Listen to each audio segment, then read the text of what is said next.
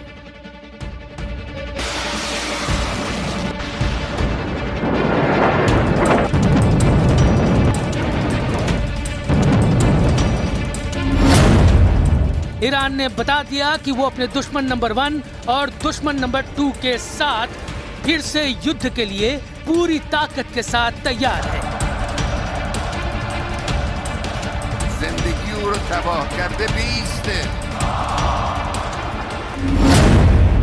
Iran के सर्वोच्च नेता अली खमैनी ने कह दिया कि ईरान झुकेगा नहीं, ईरान डरेगा नहीं और ईरान से अब कोई टकराएगा तो बचेगा नहीं। Well, I think one thing President Trump is very good at is always keeping all of his options on the table, and airstrikes would be one of the many options that are on the table for the commander-in-chief. Diplomacy is always the first option for the president. He's told all of you last night that what you're hearing publicly from the Iranian regime is quite differently from the messages the administration is receiving privately, and I think the president has an interest in exploring those messages. However, with that said, the president has shown he's unafraid to use military options if and when he deems necessary, and nobody knows that better than Iran. Khamenei और उनके कमांडरों का रुख देखकर साफ लग रहा है कि न अमेरिका और न ही इजराइल के लिए ईरान से निपटना आसान होने वाला है, क्योंकि एक तरफ रूस से भारी समर्थन मिलने के बाद ईरान लगातार अमेरिका को आंख दिखा रहा है, तो दूसरी तरफ इजराइल के लिए उसने अपनी नई मिसाइल तैयार करके रखी हुई है।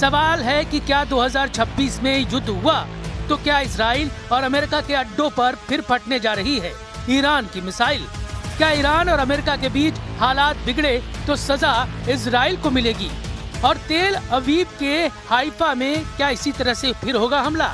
क्या ईरान के मिसाइलों के आगे फिर ढह जाएगा इजराइल और अमेरिका का डिफेंस सिस्टम? अमेरिकी अड्डों और इजराइल पर ईरान के हमले को लेकर लगातार ईरान के कमांडर चेतावनी दे रहे हैं। रेवोल्यूशनरी गार्ड्स के chief major general Mohammad Pakpour ने ऐसी वार्निंग दी है कि नेतन्याहू और ट्रंप के पैरों तले जमीन खिसक जाएगी। ऐसा दावा ईरान में किया जा रहा है। कमांडर पाकपूर ने कहा कि अगर इजराइल ने ईरान पर फिर हमला करने की गलती की तो ईरान की सेना इजराइल के लिए जहन्नुम के दरवाजे खोल देगी। मेजर जनरल पाकपूर की वार्निंग बता रही है कि ईरान ऑपरेशन ट्रू प्रॉमिस 4 को अंजाम देने के लिए पूरी तरह से तैयार है। ईरान के इस बहुत ही ताकतवर कमांडर की वार्निंग डराने वाली है। सर्वोच्च नेता अली खमनेई की चेतावनी के साथ साथ एक कमांडर ने डबल फ्रंट वाली चेतावनी दी है और कहा है कि 13 दिन के युद्ध के बाद अगला हमला दुश्मनों की जड़ें हिला देगा। जाहिर है खमैनी और उनके कमांडरों का इशारा इजराइल और अमेरिका की तरफ है। मेजर जनरल मोहम्मद पाकपूर को मेजर जनरल हुसैन सलामी की मौत के बाद IRGC का कमांडर बनाया गया। मेजर जनरल हुसैन सलामी की मौत 13 जून को इजराइल के हमले में हुई थी और उसके बाद से पाकपूर IRGC की कमान संभाल रहे हैं। इजराइल के खिलाफ 12 दिन तक मिसाइल अटैक करने के बाद जब युद्ध विराम हुआ तो मेजर जनरल पाकपुर ने क्या कहा था, बहुत गौर से देखिए।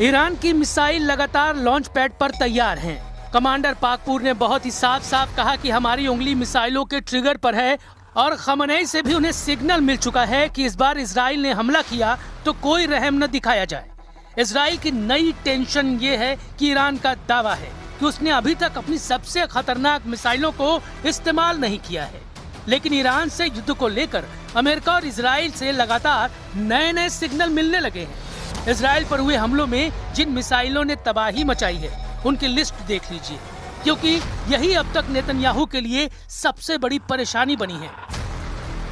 इनमें सबसे खतरनाक फत्ताह 1 और खैबर शिकर मिसाइल शामिल हैं।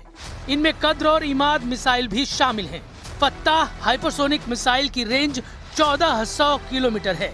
खैबर शिकर मिसाइल की रेंज 1450 किलोमीटर है। कद्र मिसाइल की रेंज 2000 किलोमीटर तक है और इमाद मिसाइल की रेंज 1700 किलोमीटर है। मिसाइलों को लेकर ईरान की तरफ से ऐसी वार्निंग इसलिए आ रही है क्योंकि नेतन्याहू और ट्रंप का रुख अमेरिका को लेकर काफी सख्त देखा जा रहा है। If you look at the Middle East, I would say prior to us hitting Iran so hard, we could have never made that deal because you would have had a dark cloud over the Middle East when we took out their nuclear capability, which was one of the great military maneuvers of all time. It was flawless. You saw that. Trump और Netanyahu दोनों जानते हैं कि Israel पर Iran की जितनी missile गिरी, ऐसे हर धमाके ने इजराइल के मिसाइल डिफेंस सिस्टम का पुर्जा ढीला कर दिया। तेल अवीव से लेकर हाइफा और अशदोद से लेकर बेन गुरियन हवाई अड्डे तक हर मिसाइल हमले ने नेतन्याहू को ईरान पर नया प्लान बनाने पर मजबूर कर दिया है और ईरान में हुए हिंसक प्रदर्शन इस नई रणनीति का सबसे बड़ा सबूत माना जा रहा है।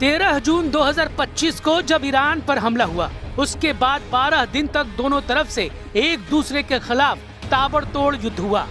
हमले दिन रात हो रहे थे। एक तरफ से फाइटर जेट तो दूसरी तरफ से बैलिस्टिक मिसाइल दागी गई।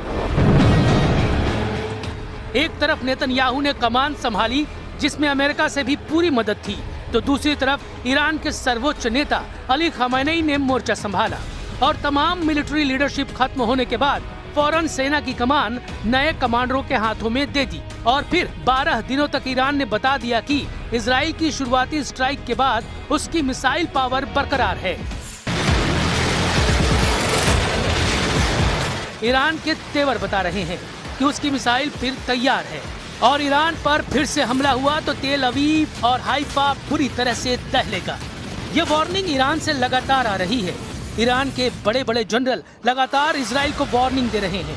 ईरान बार बार ये दावा कर रहा है कि उसने 12 दिन के युद्ध के दौरान अपनी पूरी ताकत का इस्तेमाल नहीं किया और अब उस पर हमला हुआ तो इतनी मिसाइल दागी जाएगी कि अमेरिका और इजराइल सोच में पड़ जाएंगे कि वो किसे रोके और किसे नहीं।